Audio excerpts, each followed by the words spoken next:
Boa tarde. Opa, agora sim, agora deu certo agora. Tecnologia. Tudo bem com vocês? Tranquilo aí, todo mundo? Boa tarde. Desculpa, eu estava com uma dificuldade aqui em relação à questão técnica aqui do meu próprio computador, tá? E aí agora nós voltamos aqui, tranquilos, né? Galera, deixa eu falar uma coisa para vocês bem rápido aqui, que eu trabalhei com o curso matutino, né? Essa semana eu queria discutir. Aquele dia eu trabalhei com vocês só no primeiro dia de aula, né? Trabalhei com vocês só a questão do relacionado à questão da região norte, não foi? Confirma comigo aí, por favor, onde nós trabalhamos a questão de domínios não, perdão, a mata de araucária, ó, mata de igapó, mata de várzea, mata de terra firme. Falamos sobre algumas características da floresta perene, até mesmo porque nós estávamos relembrando o conteúdo do final do primeiro semestre, né? Não foi isso aí mesmo? Na verdade, a revisão assim foi um pouco rápido, né? Mas na verdade o objetivo foi mais na região norte. Nós focamos na região norte, né? Em relação, falamos assim meio por cima, né? Que eu deixei mesmo para fazer essa revisão fechada lá no final do semestre mesmo, para que a gente vai o quê? Adentrar para preparando para o vestibular. Antes ali, umas 2 semanas antes do Enem, né? Estaremos juntos aí, tá claro? E nós vamos chegar forte para fazer a diferença para esse vestibular. Boa tarde, talvez tenha alguém que não estava na aula passada, tá? Galera, eu não comentei com vocês alguma questão, para vocês anotar algumas coisas de atualidade, né? Isso eu não comentei com vocês naquele dia, né? Confirma para mim. Eu queria que vocês anotassem alguma coisa na aula de hoje e a gente discutir, questionar alguns assuntos desses, porque só foi feita uma revisão, tá? E a gente entramos na região norte, onde nós falamos lá sobre a questão de clima equatorial, falamos se choveu demais, mata de igapó, mata de várzea, mata de terra firme, né? Então eu queria falar com vocês algumas coisas importantes aqui para que você possa anotar e a gente abrir um leque e discutir alguns conceitos geográficos dentro desse assunto, que é fator de atualidade, tá? Mas que, ao mesmo tempo, vai servir para que possamos fazer a nossa prova, beleza?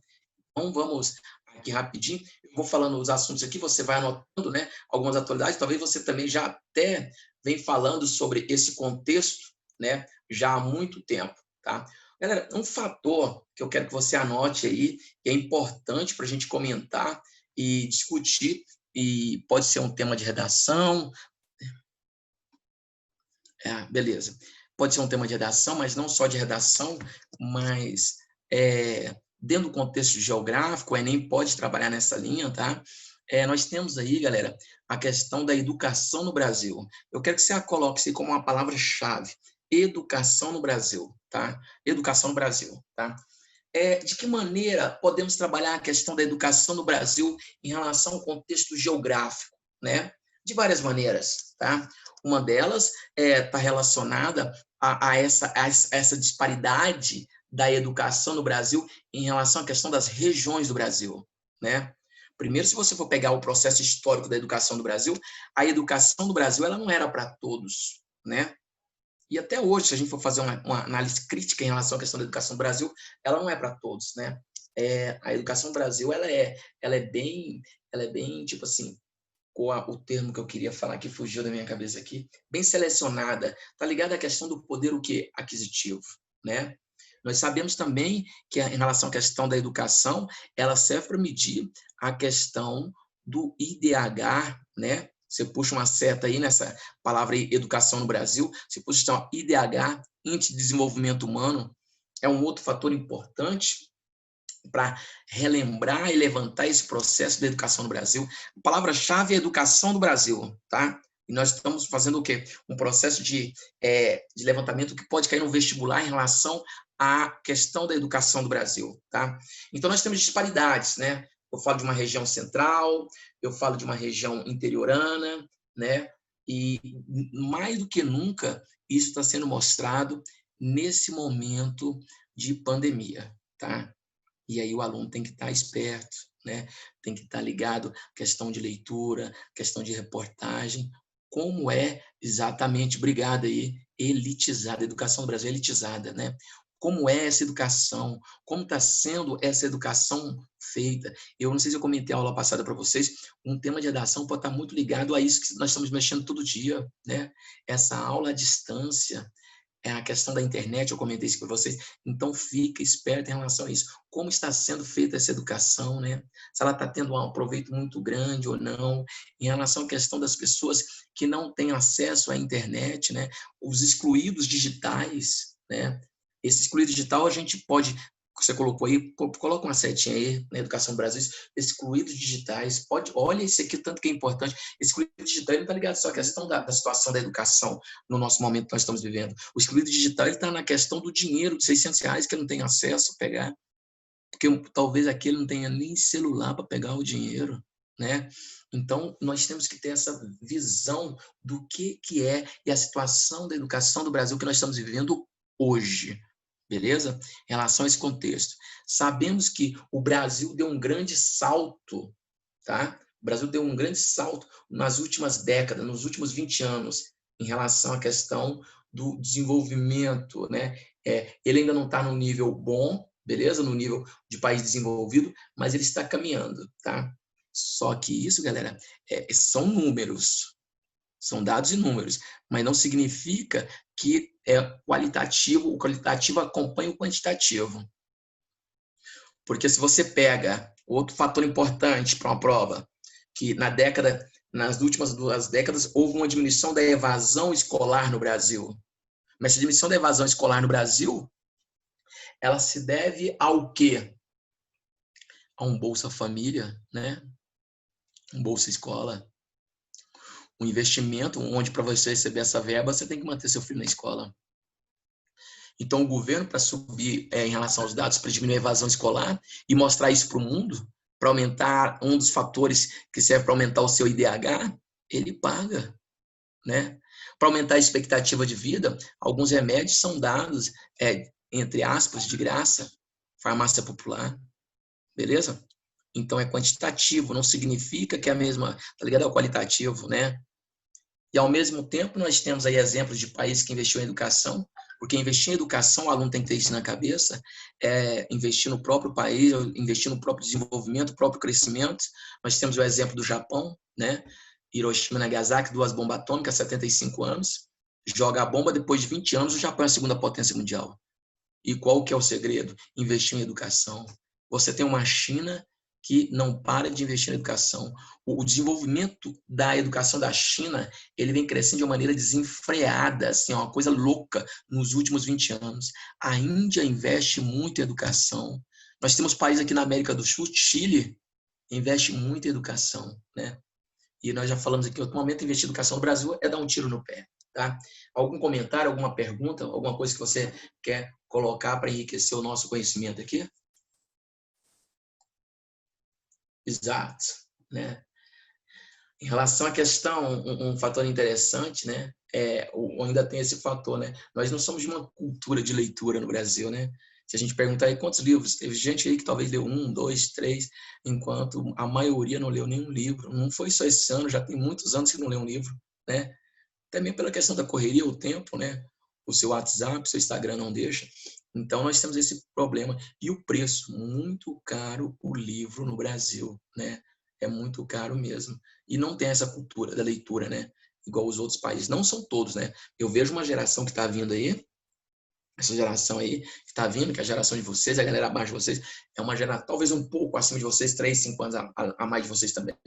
É uma geração que ela tem, sim, uma leitura, tá? Tem sim uma leitura, mas do que é? Harry Potter, tá? Tipo assim, mas não é importante. O importante é ler, né? Mas ele tem uma leitura, mas a leitura do que ele quer. Não é aquele que tem que ler tudo, né? Aí você fala assim, professor, mas peraí, a gente tem que ler o que quer. Não, tá. Tá entendendo o que eu tô falando? Tipo assim, talvez eu não leia alguns livros que são importantes para mim, para o meu desenvolvimento intelectual na escola, mas, ao mesmo tempo, eu leio outros livros, né? Pontapé inicial, né? Sem sombra de dúvida. O gibi, né? Uma gibiteca aí, gibiteca, acho que fala, desculpa, é o início, mas é início. pontapé inicial, concordo plenamente, que é o importante para o desenvolvimento da leitura no mundo e no Brasil. E investimento na educação do Brasil mudaria muita coisa para o crescimento econômico, mas o problema é que vai mexer também no contexto que cultural da população, a questão política, né? E aí nós vamos ver uma outra realidade tão séria, né? E aí não é bom para os governantes, beleza? Galera, alguma dúvida, algum comentário aí, pode mandar aí para nós aí, que vai ser importante, tá? Outro fator, galera, eu não sei se eu comentei com vocês na aula passada, tá? Mas está dentro do contexto, está dentro desse contexto da Amazônia, é a situação do índio, né? A situação do indígena no Brasil, tá? Então você pega aí o nativo, né? Primeiro que quando nós falamos já o índio no Brasil, você já tem uma visão aí eurocêntrica, né? Porque Cristóvão Colombo chegou aqui na América, jurando que tinha chegado da Índia, né? Todo aquele processo, né? Esse nome índio já vem numa questão de contexto geopolítica, né? Portugal e Espanha, novas rotas para chegar na Índia, buscar as especiarias, né? Então você tem aí a chegada na região litorânea, esse contato com o nativo e por achar coloca o nome de índio, né? E aí você tem uma porrada de conceitos, né? Tanto questão geográfica, que vem lá do período colonial, o aluno é importante saber disso aqui. Eu sei que você sabe, mas só para relembrar, essa questão da ocupação do território, essa questão do contato com o índio, o processo chamado escambo. Todo mundo sabe o que é escambo aí? Alguém tem dúvida ou não? Tranquilo, né? Escambo. Tá? O escambo, a troca que os portugueses faziam com o índio. Então, aquilo é importante naquele processo. Você tem aí também essa questão do índio, da mão de obra do índio utilizada para a retirada do pau-brasil, produto, né? Essa mão de obra que foi utilizada no primeiro momento, produto voltado para o mercado externo, tá? Então você tem que contextualizar o índio aí. Eu trabalhei isso no primeiro semestre na sala de aula em relação a esse processo histórico. Você tem aí também, galera, uma situação de complicação em relação à religião, né? A questão dos jesuítas, né? Um processo ali de catequizar os índios. Eu acho que nós estávamos falando sobre aquele processo da entrada para a Amazônia, você se lembra? Nós falamos até da borracha também, aquela entrada da Amazônia ali pela região litorânea, fala sobre a questão dos jesuítas, né? A aula passada nós falamos sobre isso aqui. Então, essa questão do índio nesse momento e no decorrer do tempo.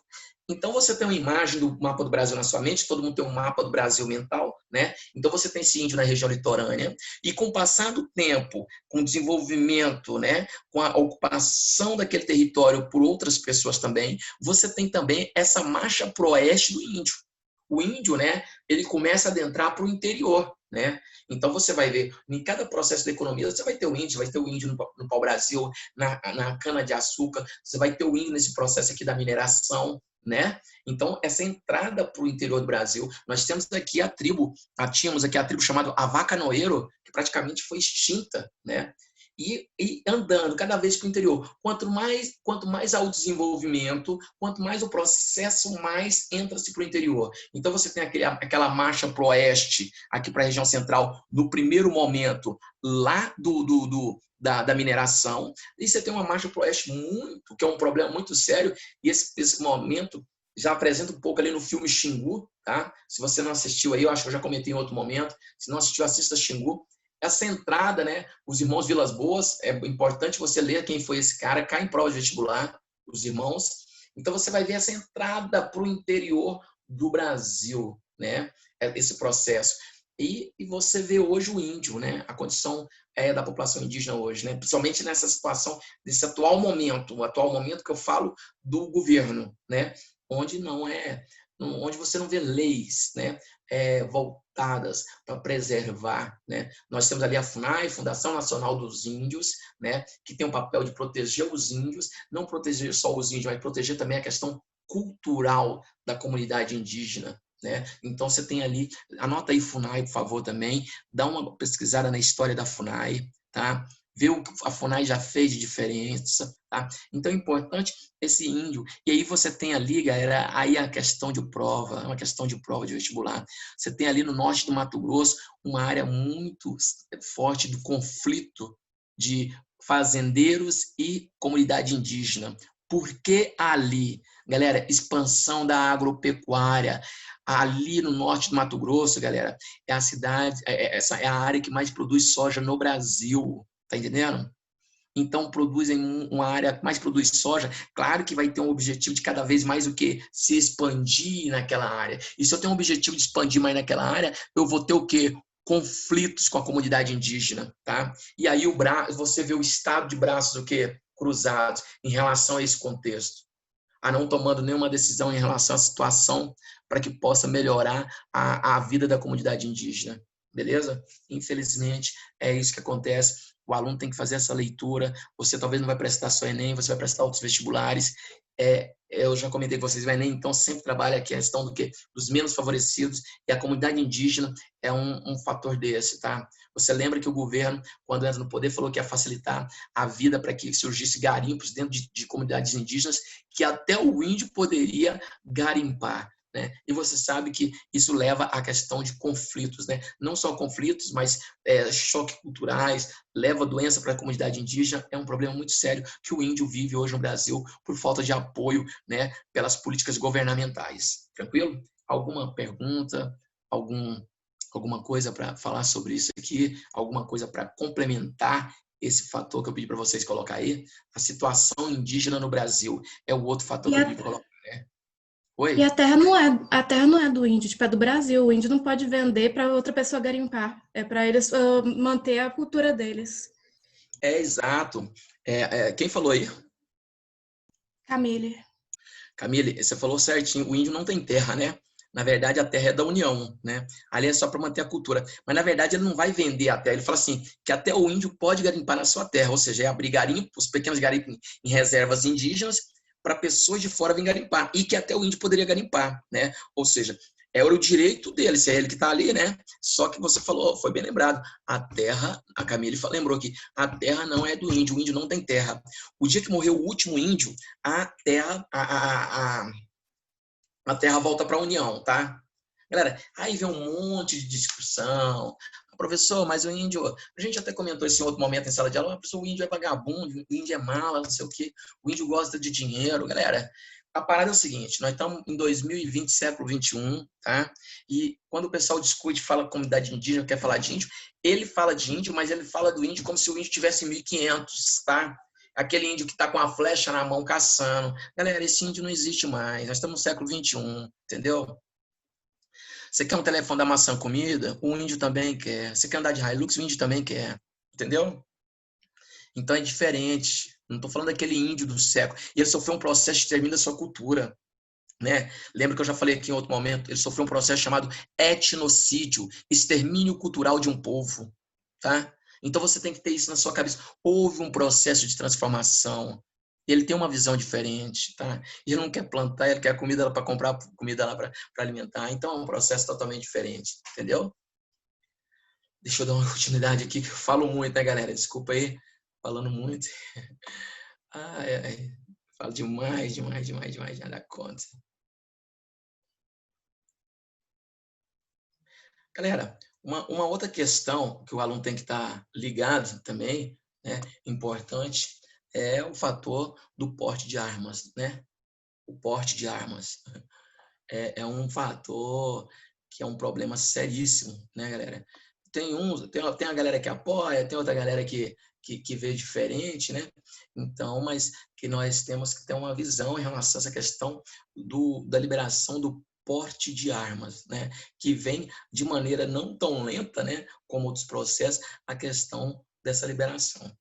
Tem a galera que é a favor, eu respeito, tem a galera que é contra, que eu também respeito. Eu tenho minha oposição em relação a isso, mas, né, nessa política aí do governo, eu acho que é uma questão meio complicada até de cair, porque vai bater direto em relação à questão dos direitos humanos, como um tema de redação, mas tem outras provas, né?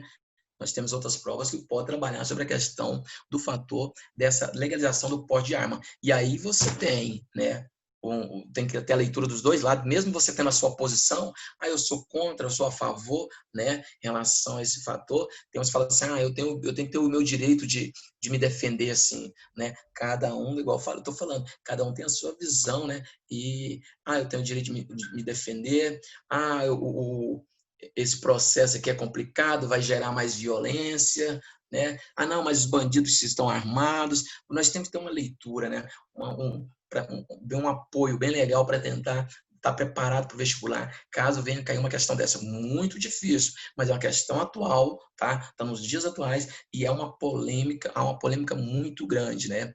Mas eu sempre chamo a atenção, né? O presidente até falou, né, que a população tinha que ser armada para se defender de algumas coisas, né? Indiretamente para o Supremo Tribunal Federal. Alguém lembra disso aí da fala dele antes da saída do ministro lá, o Moro, né? Ele falando lá naquele dia, mas vamos armar a população sim. Mas ao mesmo tempo, galera, é estratégia, como armar essa população, né? Essa população vai ser armada, mas você vai ter que estar com a arma dentro de casa, né? Interessante. Você também não pode ser, né, Luco, de armar uma população todinha e ter uma revolta contra o Estado, né? Então, tem esse outro lado também, né? Talvez você não está pensando, não, você está falando assim, o Estado, as pessoas que apoiam, que você está preparando uma população, né? Uma população também contra totalmente o Estado. Imagina uma guerra civil, né? Numa situação dessa. O problema que não seria, né? Mas tudo bem, é um outro fator importante, tá? Que eu quero que você anote, você anotou, são 3, liberação do porte de armas, tá? Esse aqui é também muito interessante para ser trabalhado, revisto uma prova do Enem, não só Enem, mas outros vestibulares também, tá? Beleza? Outro assunto aqui, galera, que é importante, é a reforma trabalhista, tá? Galera, isso aqui nós temos que estar ligado, essa questão da reforma trabalhista, tá? Constantemente. Arma só quem pode pagar e quem compactua.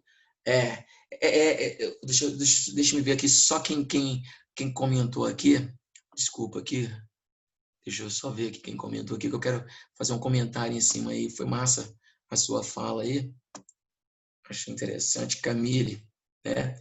Armar só quem pode pagar e quem compactua com a ideia do governo. Beleza, deixa eu te falar um negócio, Camille, é que quem só pode pagar, assim, entre aspas, tá? Eu concordo, né?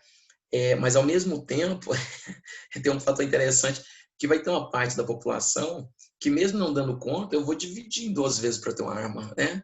Eu vou dividir 2 vezes para fazer um processo para ter uma arma, entendeu? Imagina legalizando. Galera, imagina qual que vai ser um fator da pessoa, porque tem muita gente, quando vai lá, compra um carro, tira uma foto no Instagram lá e mostra para a sociedade, né?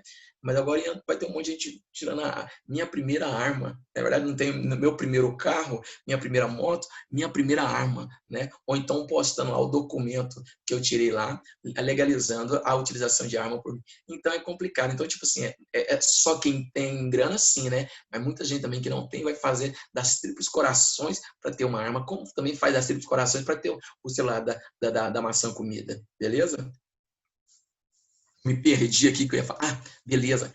Reforma trabalhista. Galera, reforma trabalhista, reforma da Previdência, tá? Mas reforma trabalhista, tá?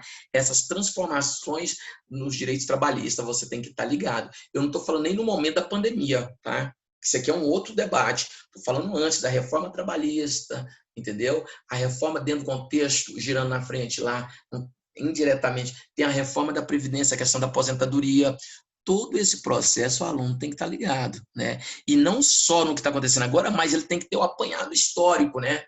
Quando eu falo de apanhado histórico, eu estou falando de Getúlio Vargas, tá? Eu estou falando de CLT, consolidação das leis trabalhistas, tá? Então tem que voltar lá, pegar esse aparato, consolidação das leis trabalhistas, né? CLT, direito à carteira assinada, direito a férias remuneradas, todo esse processo, tá? Galera, eu já comentei aqui em outro momento sobre o ITR para vocês. ITR, Estatuto do Trabalhador Rural. Eu já comentei com vocês isso aqui alguma vez? Sobre ITR, eu vou até... mas tá difícil aqui para mim aqui. Eu já comentei com vocês sobre ITR, Estatuto do Trabalhador Rural, sim ou não? Se não, eu vou explicar aqui agora. Estatuto do Trabalhador Rural. Tá ligado a essa questão da reforma trabalhista, tá? Não, né? Ninguém comentou, então é por que não? Então, eu vou explicar para vocês. Em 1964, tá? É criado o ITR, Estatuto do Trabalhador Rural, tá? Galera, pergunta que eu faço. O que estava acontecendo em 64 no Brasil? 64. Implantando o regime da ditadura o quê? Militar, né? em 64. E olha bem o que acontece aqui nesse processo, galera. O governo, antes, né, tinha um movimento de reforma agrária. Então, os militares chegaram no poder e falaram assim, nós não vamos fazer reforma agrária, né? Não vamos fazer reforma agrária, mas nós vamos fazer uma coisa para te ajudar. Nós vamos criar um Estatuto Trabalhador Rural. Por quê? Por que eu estou falando isso? Porque a CLT, Consolidação das Leis Trabalhistas, se me falha a memória, de 43 ou 42, ela não serve, tá, para o homem do campo. O homem do campo não tem sua lei trabalhista abraçada. Estatuto Trabalhador Rural, ITR, 64. Então, a partir desse estatuto, os mesmos direitos que o homem da cidade tem, o homem do campo também vai ter. Carteira assinada, férias remunerada, FGTS, 13º, beleza ou não? Ele agora passa a ter esses direitos, tá? Galera, e o que acontece no momento? Já ganhou em prova de vestibular, tá? Isso aqui, pesquisa aí, Estatuto Trabalhador Rural. O que acontece nesse exato momento? O que acontece nesse exato momento? Você vai ter um êxodo rural em grande escala. Um êxodo rural em grande escala. Muita gente saindo do campo para a cidade. Por que isso acontece? Vou explicar. Os fazendeiros, eles falam assim, então, peraí, eu tenho que fazer esse fator aqui, tem que pagar os direitos do homem do campo, porque o cara trabalhava no campo, analfabeto, semi-analfabeto, alguns assinavam o nome com o dedo, ele não sabia do direito. Vem o governo, cria uma lei dessa, entendeu? Aquele que tentou correr atrás, fala assim, meu direito agora é esse, não, então você pode ir embora, tá? E aí o governo passa agora contratar essas pessoas, os donos de fazendas, os fazendeiros começam a contratar essas pessoas agora de maneira diária, entendeu? Aí você vê o boia fria surgindo nesses exatos momentos, tá? Ele vai receber uma diária, ele não, tipo assim, eu não contrato você diretamente porque eu tenho que pagar os direitos, entendeu? Então eu vou pagar para você o quê? Uma diária, tá? Então você vê esse momento interessante do Estatuto do Trabalhador Rural, onde muita gente sai do campo e vai para onde? Vai para a cidade. Exato, até hoje, mas eu quero falar assim, é aí que inicia esse processo do boia fria, você entendeu?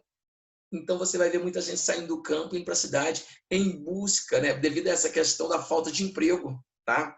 E aqueles que ficaram que eram semi-analfabetos, analfabetos, continuam sem o quê? Ter os seus direitos trabalhistas muitas das vezes. Ele não recebe porque não tinha carteira o quê? Assinada. Beleza isso aí, galera? Alguém tem alguma dúvida? Tranquilo? Outro fator importante dentro dessa questão, eu quero que você anote aí, eu estou falando sobre a questão das leis trabalhistas, que é a PEC das domésticas. Se não falha a memória, foi 2013 ou foi 2014 que foi assinado, tá? A PEC das domésticas, galera.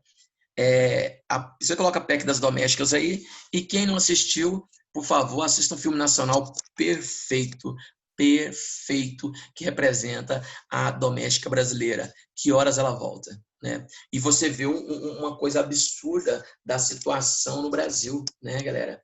Essa questão da situação, a questão como tratar, né? Que nós temos aí esse processo, né?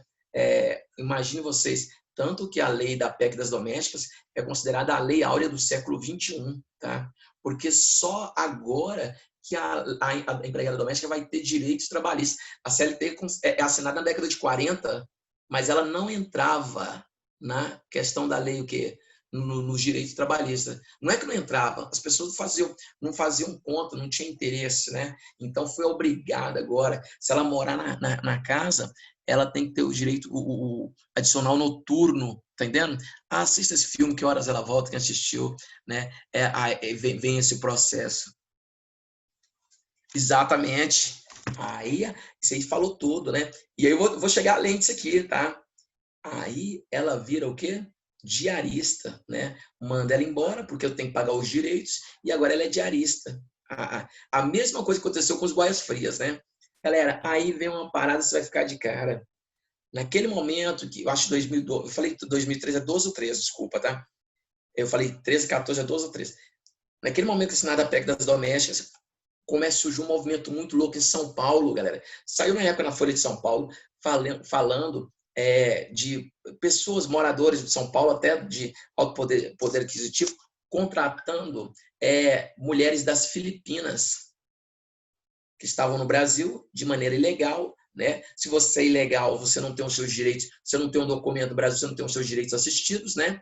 Então, essas mulheres estavam trabalhando de doméstica, morando no local, né? E recebendo muito menos do que um salário mínimo, né? Olha a situação, né? E aí você abre um leque dentro desse contexto das leis trabalhistas do Brasil, você abre um leque e coloca aí o quê? Trabalho escravo, né? Que tem que ficar esperto em relação à questão de vestibular, o trabalho escravo, que é constante no Brasil, as mudanças que ocorreram, tá? Em outro momento eu vou falar para vocês, as mudanças que ocorreram no que é o trabalho escravo, tá? Não é mais sobre a questão, muitas das vezes as condições, ela não entra mais no fator do trabalho escravo, só para vocês terem uma ideia, tá? Porque quando fala de trabalho escravo, lembra-se muito trabalho no campo, né? Só que devido à questão da cidade crescer, nós temos muito trabalho escravo nos grandes centros urbanos, né? E, ao mesmo tempo, quando eu falo de trabalho escravo nos grandes centros urbanos, eu não posso esquecer também desses imigrantes que mais sofrem com esse processo. Então, você tem uma migração em grande escala 10 anos atrás, 2010, 10 anos do terremoto no Haiti, tá? Lembrando que os imigrantes haitianos já foram tema de redação no Brasil, tá? Anote-se a observação aí, 10 anos do terremoto do Haiti, tá? E na hora que você for estudar sobre esse fator, o terremoto do Haiti, você não vai estudar sobre o terremoto do Haiti, você vai pegar todo o processo histórico do Haiti, que ele viveu uma guerra civil bem antes, o porquê Baby Doca, Papa Doca, né? O porquê dessa guerra civil no Haiti, entendeu? E essa força brasileira, eu não sei se eu dei uma aula, eu acho que eu dei um plantão à tarde para vocês, né? Eu acho que eu cheguei a falar sobre o Haiti, não sei se alguém que está aqui assistiu essa aula, né? Então, você tem que ter essa visão, por que o Brasil mandou o exército para tentar minimizar o problema da guerra no Haiti. Qual era o objetivo do Brasil? O Brasil não foi lá porque era legal, não, né? Em 2006, se me falha a memória, o Brasil foi para o Haiti para mostrar, naquele momento do governo Lula, que ele tinha um poder de interferência em outros países e com o objetivo de ganhar uma cadeira permanente na ONU. Olha que loucura, né? Voltando aqui, senão eu perco o foco, né? Que nós estamos falando de direitos trabalhistas, eu já fui lá no Haiti, já falei de ONU, mas peraí, tá? Galera, o que acontece? O processo aqui, em relação à questão do trabalho escravo, né? E aí você tem aí o trabalho escravo que eu falei que era no campo, na cidade, nacional, mas também dos imigrantes, né? Aí você tem uma leva muito grande de imigrantes haitianos vindo para o Brasil depois do terremoto de 2010, tá? E esse processo que o Brasil, com esse interesse, abre as portas para a entrada dos imigrantes, e você vai ter um trabalho escravo muito forte aqui no Brasil em relação a esse fator. Você tem um outro momento, que é a questão de bolivianos, né? Bolivianos, nós temos não só bolivianos, mas paraguaios, tá? Nós temos também nem tanto chilenos, né? Nem tanto chilenos, mas peruanos também vindo do Brasil. E agora, recentemente, o aluno tem que estar contextualizado, né? A questão dos venezuelanos. Essa imigração em grande escala para o Brasil, com certeza, né?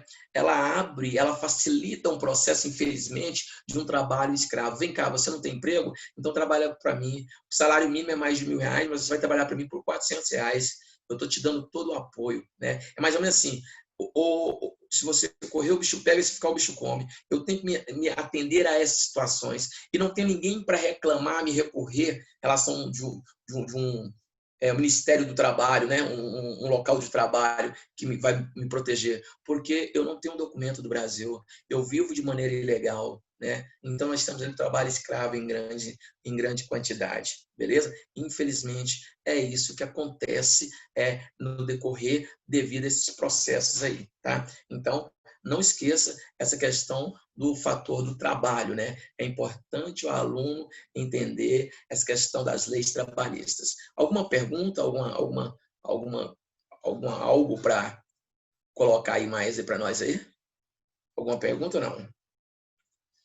Galera, eu não vou nem aprofundar aqui, mas você anota aí, porque esse aqui a gente já falou em várias aulas, você também vai estar aí relacionado, eu tenho certeza que você está constante, já fez redação, mobilidade urbana, tá?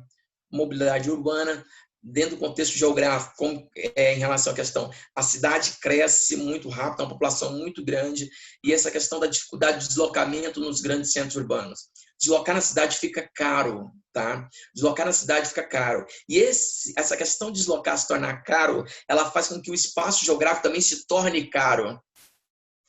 Professor, não entendi nada que você falou. Vou repetir. Mobilidade urbana. Né? A questão de deslocar dentro de uma cidade, o meu deslocamento de uma cidade, ele é caro para me deslocar na cidade. E ao momento que, ao deslocar na cidade, se torna caro, a questão faz com que o espaço geográfico fique caro. De que maneira? Aquele espaço geográfico onde tem uma melhor infraestrutura, né? Vai ter banco, vai ter uma igreja, vai ter um supermercado, vai ter uma frutaria, onde, próximo de mim, é um espaço que tem um valor mais caro do que outro, onde não tem essa infraestrutura. Por quê? Tudo aquilo que eu acabei de falar, uma padaria, todo esse processo, faz com que eu tenha que, praticamente, entre aspas, atravessar a rua para comprar. Eu não preciso de me deslocar a longa distância. Então, quanto maior a infraestrutura tiver o espaço, mais caro ele se torna. Maior a questão da especulação imobiliária. Porque a questão da minha mobilidade vai ser menor. Tá entendendo? E a questão de a minha mobilidade para procurar uma infraestrutura mais distante fica cada vez mais complicado. Entendeu? Então, você paga caro para ter essa infraestrutura, beleza? Eu pago caro para ter essa infraestrutura porque eu quero diminuir a minha mobilidade, porque a cidade é muito difícil para fazer essa mobilidade. E por que é difícil? Devido ao grande crescimento da cidade. E se essa cidade cresceu, ela cresceu por quê? Pela questão da infraestrutura, né? Por causa de um desenvolvimento econômico. Tranquilo? E isso vai ocasionar vários outros fatores. Galera, alguém tem uma dúvida aí? Minha aula vai terminar aqui, mostrando aqui menos de 1 minuto. Alguém tem alguma dúvida aí? Alguma pergunta? Porque se tiver, pergunte aí. Tranquilo para vocês? Vocês entenderam aí? Tranquilo, né? Beleza, então.